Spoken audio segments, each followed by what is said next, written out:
Donc, depuis que tu as accouché, tu as fait tout ce qu'on t'a dit de faire, c'est-à-dire attacher ton ventre, que ce soit avec gaine ou avec pain. Tu as bouilli quinquilibre, gingembre, couille de girofle, 4 côtés, 3 côtés, gongoli, feuilles de goyave, de mangue. Tu as bu, tu t'es purgé avec. Malgré ça, tu as gros ventre. On dirait que tu es encore enceinte de 3 mois, de 4 mois. Alors, je vais te dire pourquoi. Ok? Mais ça, c'est juste après le générique. Aujourd'hui, on va parler du phénomène de la diastasie des grandes droites. Donc, qu'est-ce que la diastasie des grandes droites? Tout simplement, c'est la séparation des muscles de l'abdomen. Et ça, c'est dû à la grossesse. Donc, l'enfant grandit dans le ventre, donc dans l'utérus, ce qui fait en sorte que les muscles doivent se séparer pour laisser de la place à l'enfant. Donc, pour que l'enfant se développe normalement. Donc, pour certaines femmes, lorsque l'enfant sort, donc on accouche après, les muscles reviennent pas totalement comme avant la grossesse, mais quand même assez proches. Donc, on ne voit pas que la personne a un gros ventre. Mais pour d'autres femmes comme moi, le muscle revient, mais pas tout à fait. Il laisse quand même un espace qui fait en sorte que lorsque je mange, lorsque je bois, l'abdomen sort. Donc, ça donne l'impression que tu es encore enceinte. Donc, c'est ce phénomène-là qu'on appelle la diastasie des grandes droites. Tu peux aller voir des vidéos là-dessus. Donc, il y en a certains que c'est assez grave, qui peut créer ce qu'on appelle une hernie. Donc, ça nécessite d'autres interventions. Ben, dans notre cas ici, c'est pour ceux que, bon, vous êtes encore fonctionnel, vous avez un gros ventre, mais c'est pas, ça ne vous empêche pas de faire vos activités de tous les jours. Maintenant qu'on sait qu'est-ce que la diastasie, donc des grandes droites, comment on va mesurer cette diastasie-là? Comment savoir si on a une diastasie des grandes droites? Donc, pour ce faire, il faut que tu te couches sur le dos. Tu te couches sur le dos et tu te lèves comme si tu faisais un redressement, mais pas complet. Ok? Un redressement pas complet et tu vas voir au niveau du nombril, il doit y avoir un espace. Et tu dois rentrer, tu mets tes doigts comme ça et tu vas rentrer tes doigts pour savoir c'est quoi la profondeur.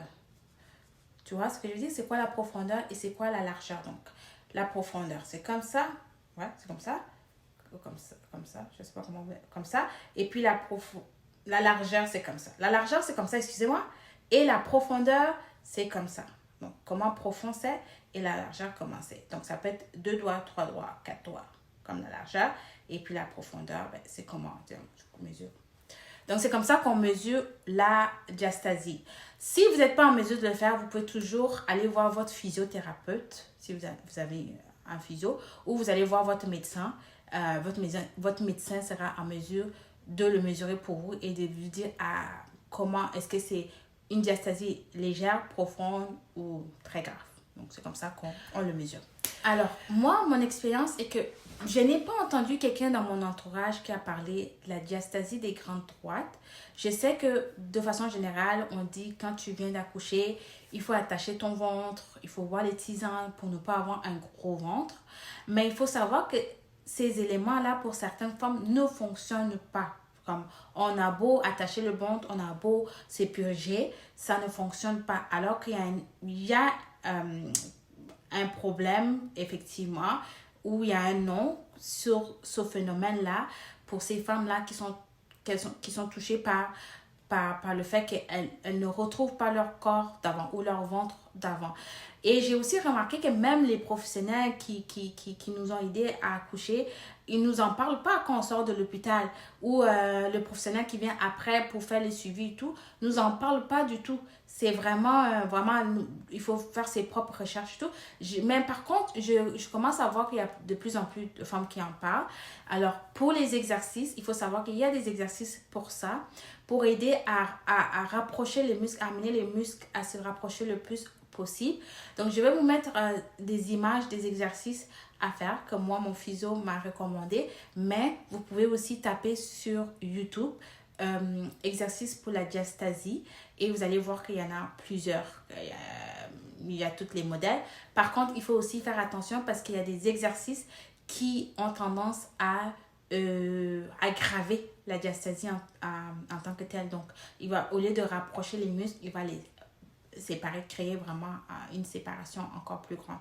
Et aussi, lors de ces exercices-là, ce que ma physio m'a recommandé, c'est vraiment de rentrer le ventre et puis d'aller, parce qu'en faisant ça, ça va vraiment, comment dirais-je, aller chercher les muscles profonds, parce que c'est ça qu'on veut faire, aller chercher les muscles profonds, raffermir les muscles profonds qui vont nous aider à ramener les deux muscles, les deux grandes droites là, le plus proche possible. Alors, pourquoi il faut absolument travailler ou régler son problème de diastasie des grandes droites? Parce que ça a des conséquences sur le corps immédiatement. Donc, la première des choses qui est observable, ça c'est le fait d'avoir un ventre distendu ou un gros ventre. Comme je vous ai dit, il y a un espace là et les muscles ne retiennent plus tout ce qui est à l'intérieur. Donc, le ventre est distendu. La deuxième des choses que vous allez remarquer, c'est des douleurs au niveau du dos. Parce que les grandes droites ici, c'est ça qui soutient la posture. Donc maintenant, vous n'avez plus ça parce qu'il est un peu... les grandes droites, les muscles sont un peu affaiblis. Donc vous allez sentir de la douleur au niveau du dos. Certaines femmes peuvent même avoir de l'incontinence urinaire. C'est-à-dire parce qu'ils n'arrivent plus à se retenir ou des fois quand ils vont éternuer, ils vont rire très fort. Donc il va y avoir certaines femmes qui vont subir ce qu'on appelle de l'incontinence urinaire. Les cas le plus grave, c'est que tu peux aussi avoir ce qu'on appelle une hernie ombilicale ou hernie abdominale. Donc là, c'est vraiment que c'est la chirurgie et tout, mais d'habitude, à ce niveau-là, ton médecin intervient, vous avez une discussion avec ton médecin à savoir quoi faire, etc. Donc, il faut pas se gêner, il faut en parler. Si tu vois que ton ventre n'est pas revenu, c'est encore gros, c'est comme si tu es encore enceinte et tout, il y a un problème. Il y a absolument un problème. Il faut que tu ailles consulter un professionnel de la santé qui va te guider, qui va t'orienter, qui va te dire quoi faire, qui va être en mesure d'évaluer cette situation-là et te dire les démarches à faire. N'aie pas honte, ok? Il ne faut pas dire que c'est parce que tu as mangé beaucoup, peu importe, va consulter et par la suite, au moins, tu auras les idées claires. Ça va te permettre de savoir qu'est-ce que tu vas prendre comme décision. Donc, c'est ça les filles. J'espère que ça vous a aidé. Si vous avez des questions, je sais que je suis allée rapidement, mais si vous avez des questions, vous pouvez toujours les écrire dans la section des commentaires et il me fera très plaisir de vous répondre. À très bientôt. Bye bye.